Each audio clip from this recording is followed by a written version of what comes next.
Welcome, everybody. We are here to talk about the Range of Motion Project, which is a nonprofit here in Colorado that helps amputated individuals either get back to climbing, get back to walking, go on adventures. They even have a yearly climb down in Guatemala that they have elite athletes all over the world come to partake in. Just a couple of weeks ago, they took a group up to Bierstadt and they hiked and summited Bierstadt. Unfortunately, I wasn't able to go on that. Otherwise, you'd be able to see some clips of that. But in the future, we will be showing you guys some of these adventures and different things that go on, hopefully to inspire you or to motivate you to get out and do something that you've never done before. Get yourself out of your comfort zone. But today, we are sitting down with Eric, who is the president, co-founder, and chairman of the board. I wasn't supposed to say president, but I did. Apologize. Sorry about that. It's all good. And we're gonna dive into a little bit about what the Range of Motion Project is, what their mission is, who they are, the people that they're helping, and Eric is also an entrepreneur himself, so he's got all sorts of fun things to tell us about and what he's doing with his business and how he's making an impact here in Colorado and around the world. Because Guatemala, you're international. Yeah. That's amazing. Welcome to the show. Thank you. Happy to be here. Good. So, with that, kind of just want to start with what was the driving force that got you to go, you know what? This is something that we need to do, and we need to do it now. Yeah, I mean, it goes back to 2004. Mm-hmm. Okay, so, I think the best way to describe the driving force is that I was exposed to the need, to the demand, the unmet need for prosthetic devices in throughout the world, the developing world specifically. Yeah. But, to give a little detail to that was after graduate school, you do a residency program. And during my residency with a prosthetic group in Chicago, I met Dave Krupa, who's one of the other co-founders and current executive director of ROMP. And he had been traveling a bit, doing some prosthetics in Haiti and Pakistan after the earthquake. And at the same time, we were also dealing with another Guatemalan, a Chicago-based Guatemalan medical nonprofit. Okay. And they did all kinds of stuff. But one thing they did was identify amputees, and they would bring them back to Chicago where we were, and they would end up in our clinic. And Dave and I, as the residents, were kind of given these little projects to help these amputees that were in from Guatemala for a short period, get them set up with a prosthesis, get them back to Guatemala. Oh, wow. It was awesome. Yeah. Throughout that, we became friendly with the woman who's the director of that organization. It's called Hearts in Motion. It's an awesome group. It's been around for a long time, doing lots of awesome things throughout Guatemala. And she explained to us the need there, or started to explain the need, where for every one or two that they bring back every year, there are hundreds, So thousands, you were really. just seeing the tip of the iceberg. Nothing. Yeah, just hardly any. And one thing led to another, and the opportunity presented itself to do something significant and go to Guatemala, start a clinic. Hearts in Motion was going to help us with infrastructure. The company we were doing our residency with was going to help us with equipment, some funding. That it was just one of those moments in your life where we just felt it. We were all in, and one opportunity led to another. Oh, Every corner we needed help getting around, yeah. somebody came through. And we were able to do it. We were able to build an actual lab in Zacapa, Guatemala, which is a very rural area of Guatemala. And we got the funding we needed to start it. We got the initial equipment we needed to begin to fabricate prosthetic devices there. Yeah. And you guys are actually building these prosthetic devices. Oh, yeah. I mean, with prosthetics, they're all custom made. Okay. So it's not the kind of thing where it's small, medium, large. There's not like a stamp just putting it out. Nope. So it's got to fit perfectly on your body. It's intimate fit, with the person's anatomy. So it has to be custom made. And we built the infrastructure, and then slowly found local staff that became experts in this field, and they're still there today. Here we are 15, 16 years later, Yeah. and they've become truly talented clinical experts That's on amazing. site there. So that's kind of the backstory in a nutshell of how it started, where we Yeah. found uh, the inspiration to do it, the opportunity to do it.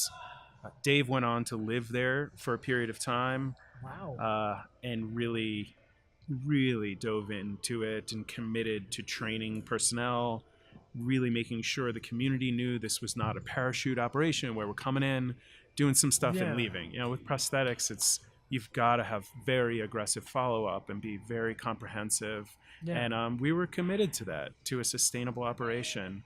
And so, That's amazing. he initially moved there for a period of time. It was over a year, Yeah. to really just get the organization established locally. Yeah. And you guys are so established now. Like, Yes. fast forward, you're so established now that you work with major corporations to put on these giant climbing events and different things like that. Yeah. So in Guatemala, forgive me, I'm forgetting the name of the mountain, but what hike climb goes on there every year? It's one of the volcanoes there. I think Okay. it's Pacaya. I'm Okay. not sure. There are several, and I think they do vary year to year. Okay. Guatemala, Central America is just like tons of volcanoes. It's a really mountainous, incredible uh, topography Yeah. of the world. So I'm not exactly sure which mountain they climb every year, but that's one of a series of solidarity climbs that are happening simultaneously. So Oh wow. there's, like you mentioned, Bierstadt here in Mhm. Colorado. There are climbs going on this summer, all 7 continents. I mean, thousands of people climbing, not necessarily at the same moment, but within a very short period of Within a time, very short period all of time. together as sort of a show of solidarity. And it's about mobility. It's about Yeah. climbing towards something. It's about using your own mobility to recognize others that are really searching for the same thing. Oh wow. So the Guatemala climb is really cool. I mean, Yeah. staff, patients, people in the community that support the organization coming together to just do something fun and exciting, and kind of symbolic of what we're trying to do Mhm. with fitting people with prosthetic limbs. That is amazing. Yeah. And with Dave going down there for a year, you going down, I'm sure you have just infinite stories about individuals and uh, different events that have happened and personal moments and jokes and Oh yeah. all this sort of fun. Is there anything that stands out as something happening? I made the right choice. This is what I was supposed to do. It's well that I knew a long time ago. Yeah. You find those of us that are lucky enough to find their calling in life, where you've got some skills and interests and satisfaction from and all in the same thing. So that I found a long time ago. It didn't take going to Guatemala to do that, just to know being a prosthetist, making prosthetic limbs. It was just a wonderful thing for me to find. Yeah. Going to Guatemala, it's all about connection, right? So Mhm. in the early days, I would connect with these guys that were like in their late 20s or early 30s, like me, and Yeah. just happened to be born in Guatemala. I happened to be born in the United States. We had different access to resources, and I would connect with that, and feel the depth of that connection. Now I go and I'll see a 5-year-old or a 6-year-old, and I'll connect with my own kids, thinking, "Wow, that could be my kid," like that. Mhm. It So was just a luck of the draw. it's always something like that. I mean, it just never gets old. It's never not exciting. It's never not a really, really powerful experience. That's After hundreds of them, or however many it's how, been, every single one. that's amazing. Yeah, I think it's what keeps volunteers coming back. It keeps the community interested. It keeps the patients that are participating in events, and helping to get the word out and build the organization. The connection just deepens. It never stops. That's awesome. Yeah. I'm actually kind of like, whoa, huh? How does it work? I'm not an international expert on particular areas, Yeah. but when I hear something in Central America, Yeah. Guatemala, I'm thinking, well, how does the healthcare work down there? How does this process? How are they able to afford it? How does Sure. all that play out? Well, one thing I think that'll help you understand the whole picture of healthcare in Central America Mm-hmm. and South America and a number of developing countries is that their healthcare system consists of groups like ROMP, Okay. international charitable organizations coming in to provide healthcare is the majority of their healthcare system. There are some public resources for healthcare that people are entitled to. So, basic medical health, and they're Yeah. certainly getting amputation surgery, from public hospitals. Yeah. But things like prosthetics, there's no insurance, there's no coverage. So it would either be through ROMP or a group like ROMP, or people having to raise the money or come up with private funds to cover it. Yeah. The model for paying for services through ROMP has changed over the years as we've come to understand the cultural context a lot more. Yeah. The more you work somewhere, the more you understand the culture of it. It's not Yeah. this. It's different. It's different city It's to different city and states everywhere. to state Um, here. yeah, I mean, we operate in Ecuador too, and it's different there than it is in Zacapa, Guatemala, than it is in Denver, Colorado. So Yeah. it used to be free. We just raise the money stateside here in the States to support the infrastructure, the organization in Guatemala, and then we'd give away for free to each patient. Oh wow. That began. We began to realize that was not the perfect system. Yeah. A system like that can be abused and confusing, and so then we started to do some sort of sliding scale. So we've come to a system that seems to work, which requires or requests a collaborative fee. So some buy-in from Yeah. the patient, the amputee themselves, some ownership, some skin in the game, but affordable according to their needs. And we have a process to assess their Yeah. What's ability. And then we ROMP would subsidize the rest of that cost to pay for things. So, to offset that, we're lucky enough to receive lots of donated parts from American amputees who are no longer wow. using their equipment, and they'll send them in. Different companies that provide prosthetics across the United States will send stuff. So that represents an enormous part of our organization. We have a pretty robust program to collect donations called Yeah. C4R. So there's a collection body that people out there always soliciting and collecting stuff. Yeah. So that offsets the cost quite a bit. That helps. It's a huge help. Yeah. 'Cause, I mean, Sorry, it's C4C, components for a cause. C4C. C4R is climbing for a romp. So it can be a little tricky. C4C, yeah, C components like for a the number cause. 4? Yes, Okay. I think so. Maybe. We'll look it up. I'll put a link right here. You'll be able to see it. If you happen to be an amputee and you're looking to donate some old parts, Yeah, that could be it's recycling. extremely It's like a sweet. little recycling program. It's recycling, but it's recycling human dignity Yeah, in a sense, yeah. and that's huge. And I don't have to restart the cameras yet, but I need to because I have a story to tell you. Okay. That'll play into this, but I want to I'm restart. on the edge of my seat.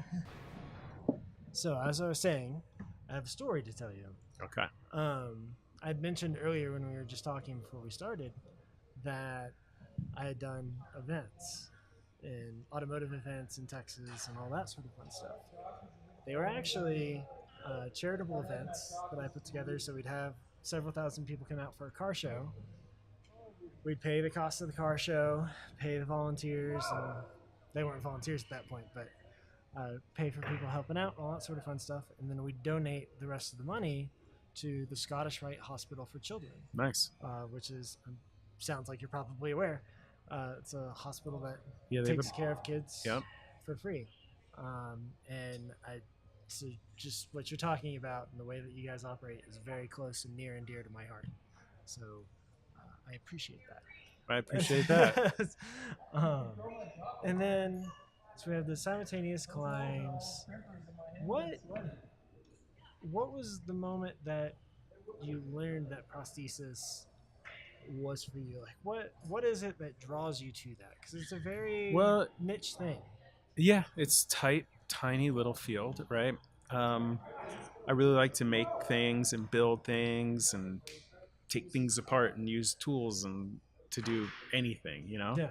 So I like remodeling my house and other people's houses and just like just making stuff. So that really appealed to me, right? Mhm. The handmade craft part of the fields.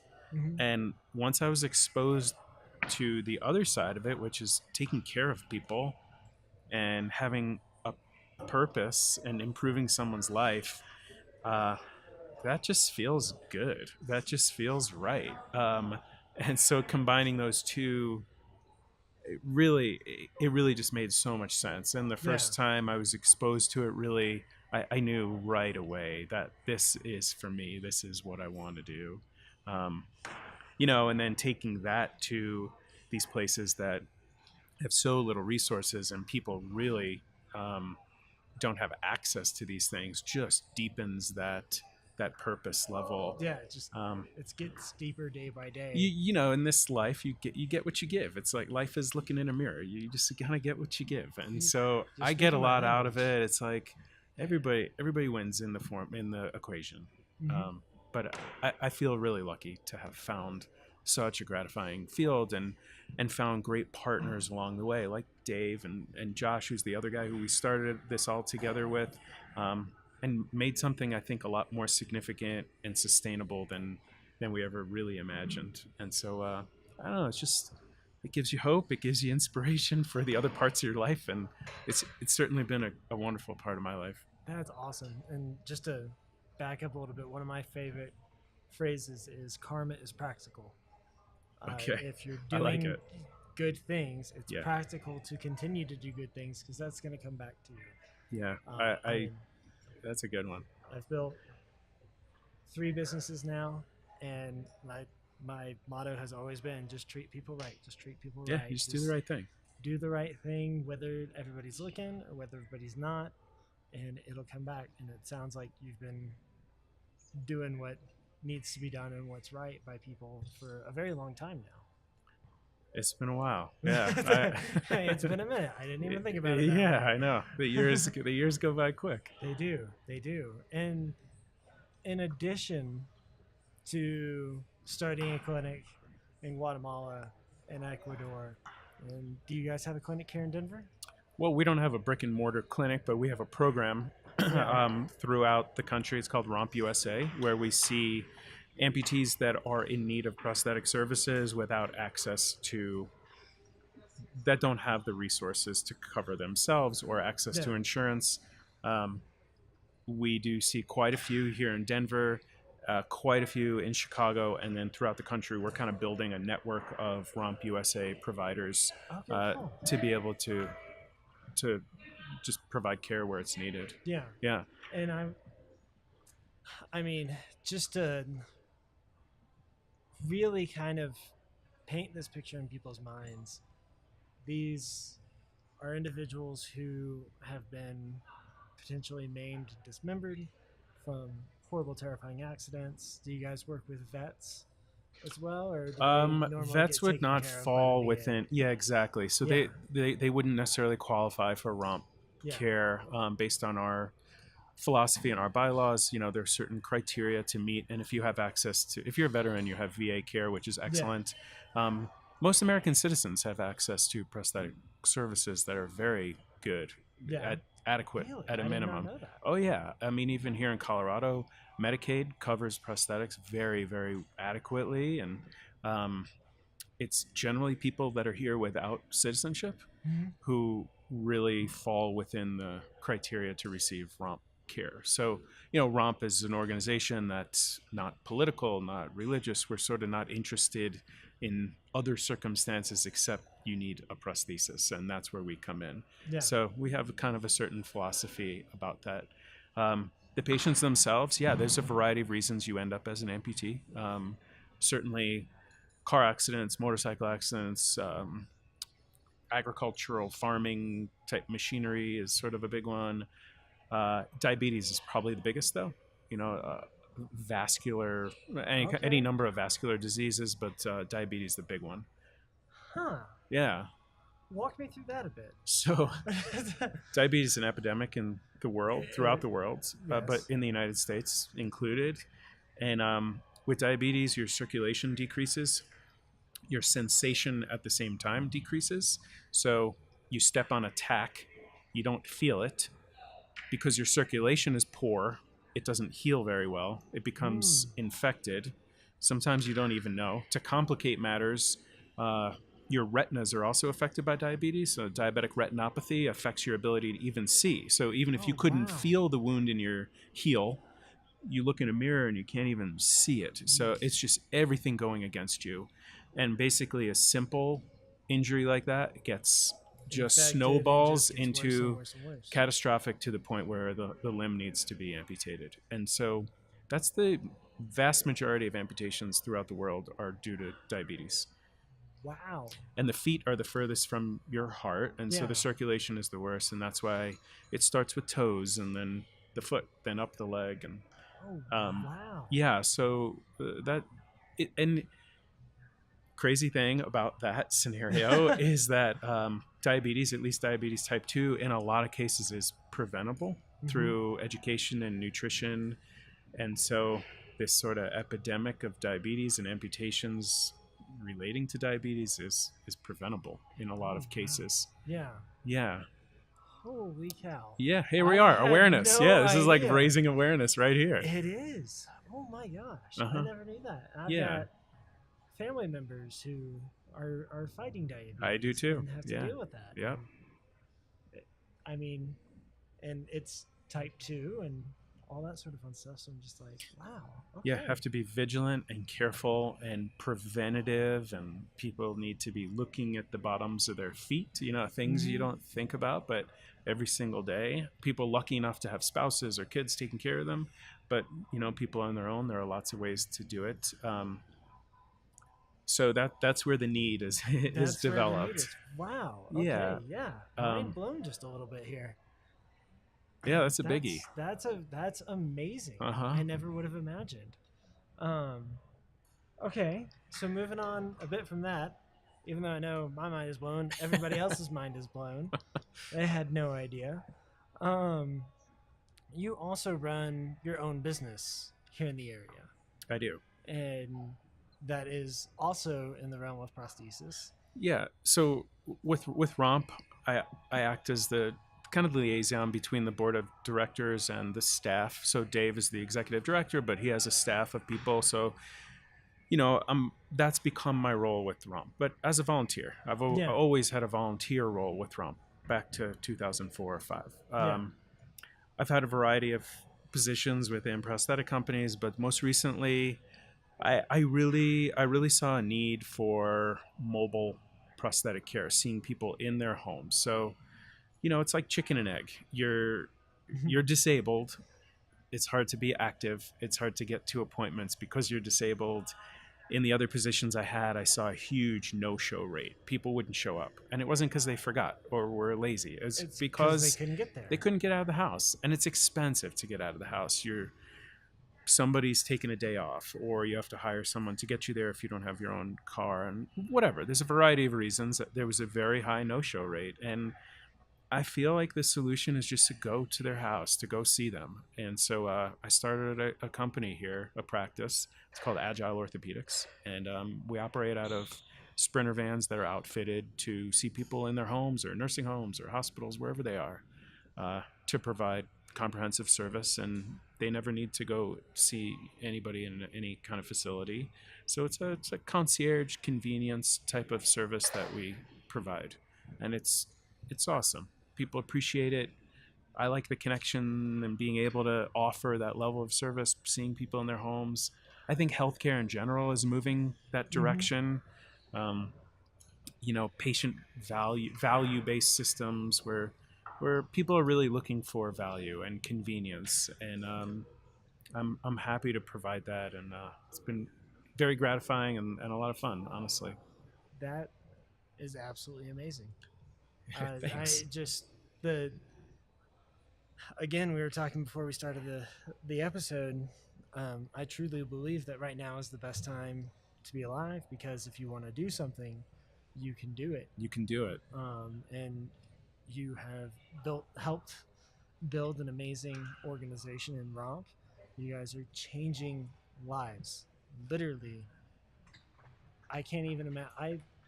I am an athlete myself, and I run and I swim and I bike and I climb, and I have friends that have eating disorders Hmm. that prevent them from doing things. I can't even fathom the difficulty of missing one of my limbs that I'm very attached to. I like them all where they are. They They're help handy. me. Yeah, they're very pretty handy. Yeah. And a little footsie too. But I mean, they help me do everything that I ever wanted to do, and Yeah. I can't imagine having to get over that hurdle from an accident Yeah. or something like that. I mean, the cool thing is the technology is there. Yeah. The solution is there. It's not like we're dealing with some weird some weird disease or disorder that we're researching the cure to. We know the cure. We have it. And you're just implementing it. It's a distribution issue that we're addressing, really. Yeah. And that's been what we've been addressing all these years. That's amazing. Yeah, the solution's there.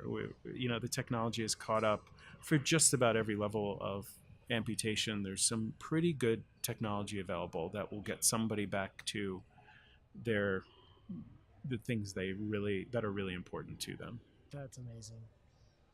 I know there's marathon runners that Oh, yeah. run onto like springboards. It kind of looks like a little bit. Oh, you're talking about like the sprinter type feet, like those Yeah. carbon blades? Yeah. Yeah. So that's available for anybody. I mean, for people who just want to jog in the park or be somewhat active. That's not limited to marathon runners or That's professional amazing. athletes. Yeah, that's what I'm talking about. It's That's- available. It's it's like we know. It's So- just getting it into their Getting their into lives. it. Yeah. So if somebody watching this is like, man, I really want to help out, where could they go to help ROMP? Romp. I mean, the website's a good place to begin, Okay. and it kind of gives a good overview of the organization and all the different areas that we're working in. There's some, you don't have to be a prosthetist to be helpful within ROMP. It's like the organization really relies on the efforts of volunteers in every area of expertise. So, fundraising is a big one. This stuff, since we're subsidizing these programs and developing more and more programs, fundraising is the biggest hurdle and the constant challenge for any organization, really, any company, really. And so, climbing for ROMP is a big one, to be able to participate and raise money, but it could be cycling for ROMP. I mean, there are people who just are pursuing their own personal challenges and trying to, kind of like the events you were running. It's like you might as well, at the same time as you're raising awareness and having a good time. Try It and could benefit somebody else try over here on and the try and do side. some good. And Yeah. so, it's truly anything like that. Soliciting companies that might have access to used parts that we need, used limbs and components. There are things like that. We're getting into more community-based rehabilitation. So there's wound care and nursing and all different things that go towards helping these individuals and leveraging the expertise of people who are interested in getting involved. That's amazing. So it's spreading the word, raising money, yeah. that kind of stuff. Lots of ways to do And that. changing lives all over the world. Yeah. And the website is romp. It's rompglobal.org. rompglobal.org, and we'll Yeah. have that in a little banner. All right, pop cool. up right there, Right there. like right around there. All right, cool. Well, excellent. I really appreciate your time. I'm really glad you were interested. I'm always happy to talk about it, and Yeah. It's a fun thing to talk about. It's a straightforward type of organization. It's pretty, as far as like what we're trying to do. We're just trying to solve this problem, solve untreated amputation throughout the developing world. But also anybody that needs it. Anyway, thanks for the interest and the support. And no, of course, anything I I can do appreciate to it. help, I will. Yeah, appreciate that. And I look forward to chatting with you more. I'm sure we'll have more conversations. That sounds great. And I know and you're actually off to go see some patients. Yeah, I got to hustle. He's taken time to come and chat to me, and now he's gonna go change some lives. Well, it's fun, man. Yeah, Have an awesome day. Thank you. you too. Thanks.